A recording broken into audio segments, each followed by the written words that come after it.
The unfortunate thing is President Trump should never have responded to Dmitry Medvedev at all. Now, for our top story today, the front page of the newspaper, The Times, US President Donald Trump has ordered the deployment of 2 nuclear submarines in response to the, quote, highly provocative threats from Russia. Now, specifically, this goes back to a statement made by former Russian president and deputy chairman of Russia's Security Council, Dmitry Medvedev, on X on Monday.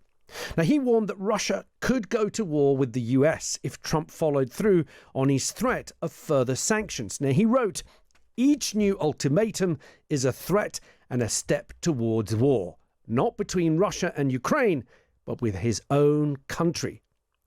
Now, it has to be said, once upon a time, a former Russian president was seen as a more liberal and modernizing figure who loved his iPad, he loved yoga, he was wearing an Apple Watch, he was listening to Black Sabbath, Deep Purple, and he worked with President Obama to shrink the US and Russian nuclear arsenals. So what happened? Who is Medvedev now? And what does his political transformation say about modern Russian politics?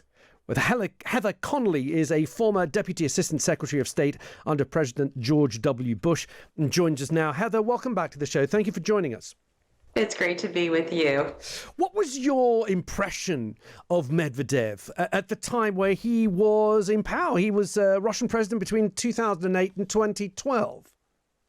Yeah, absolutely. I mean, he was certainly a clear member of Vladimir Putin's inner circle. He was his former chief of staff. So he is not, truly this outside modernizer reformer. He's part of that inner circle. And he solved a challenge for Vladimir Putin, who, in 2008 was trying to figure out how he could get out of being sort of constantly as the president. He was flirting with trying to exit the political scene. And Dmitry Medvedev sort of was a loyalist who would serve in that role. And so Vladimir Putin could potentially step back. His real instrumental role as president was changing the constitution that would allow for longer terms, and the Duma allow for longer terms for the president. But you're absolutely right. When he got into office, he was seeking to reform Russia, particularly bringing the Silicon Valley to Russia, trying to diversify its economy. But quite frankly, his efforts were laudable. The West liked working with him so much more than Vladimir Putin. But of course, they were always working for Vladimir Putin. It was an experiment that failed. And then when Putin came back into the presidency and they reversed and Dmitry Medvedev became prime minister, then it was really about securing the political repressions once Putin returned to the Kremlin. How is he viewed now, Heather, in Russia? His critics say he didn't go far enough in modernizing Russia.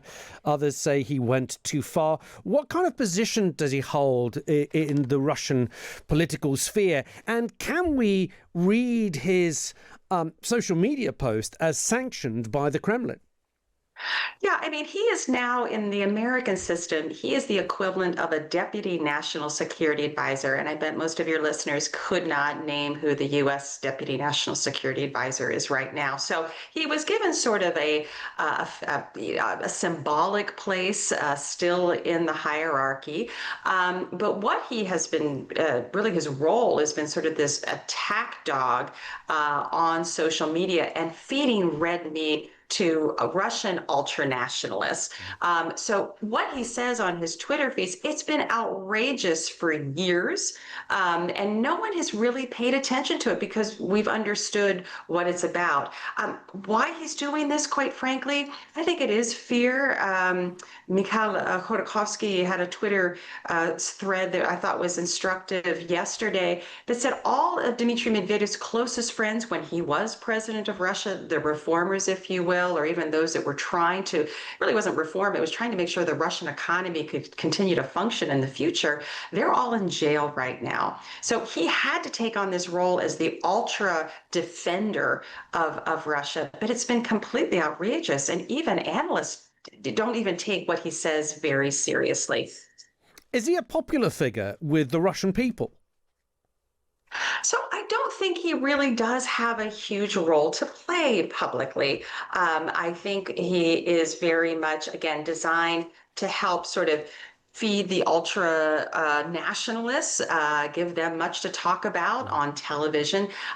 He's trying to fulfill his patriotic duty, but he isn't the one that's shaping these policies at all. If you're going to follow someone, obviously follow very closely what Vladimir Putin is saying about changes to Russia's nuclear doctrine. And there have been some subtle changes to Russia's nuclear doctrine. But listening to Dmitry Medvedev about, Russia's plans, I would discount it. It's designed to make us react. It's designed to make particularly the West be afraid of Russia, but it doesn't have context within changing Russian policy per se. Well, could you argue, though, that it has worked? I mean, President Donald Trump has reacted. He sent out these two submarines. I mean, some people are arguing, look, if you're announcing that you're sending out submarines, that is very much sort of posturing.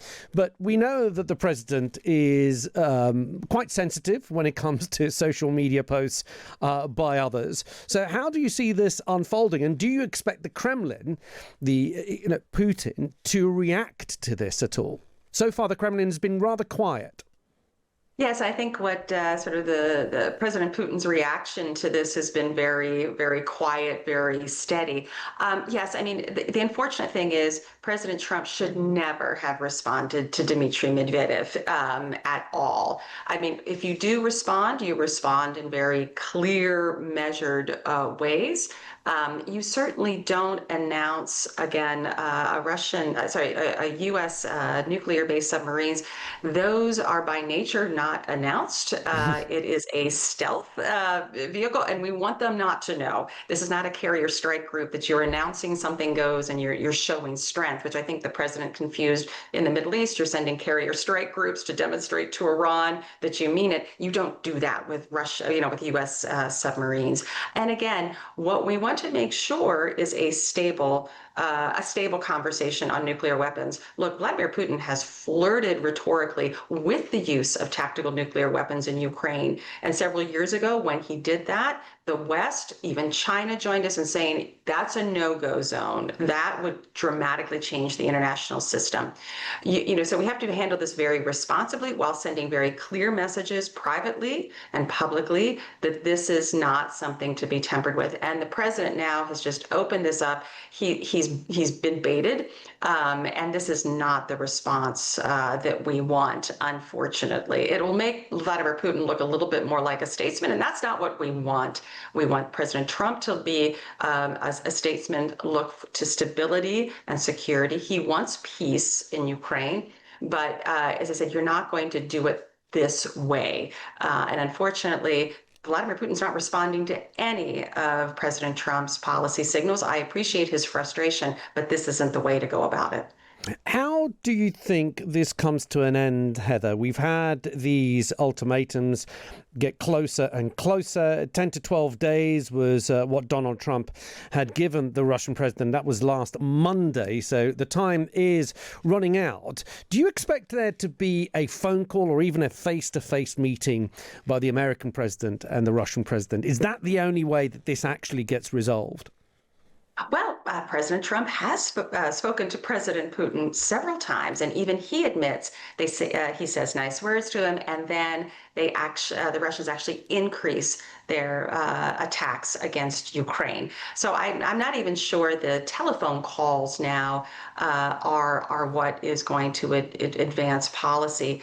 Clearly, Vladimir Putin, and he has been very, very consistent from the very beginning. He seeks to achieve his gains and objectives in Ukraine. The West cannot accept that. And so I think what President Trump has to do is look very, very hard at the American policy choices thus far. He has toughened, rhetorically. If you remember, in the early weeks of his administration, Special Envoy Witkoff was basically outlining a deal that would agree to Russian demands. So we've come a pretty far way from now, but it's not going to be just Europeans buying American military equipment. There is going to have to be a much more long-term sustainable policy response to this, which will be escalatory, and we have to be prepared for that. Heather, thank you. Really good to speak to you as always. Heather Conley there, former Deputy Assistant Secretary of State under President George W. Bush.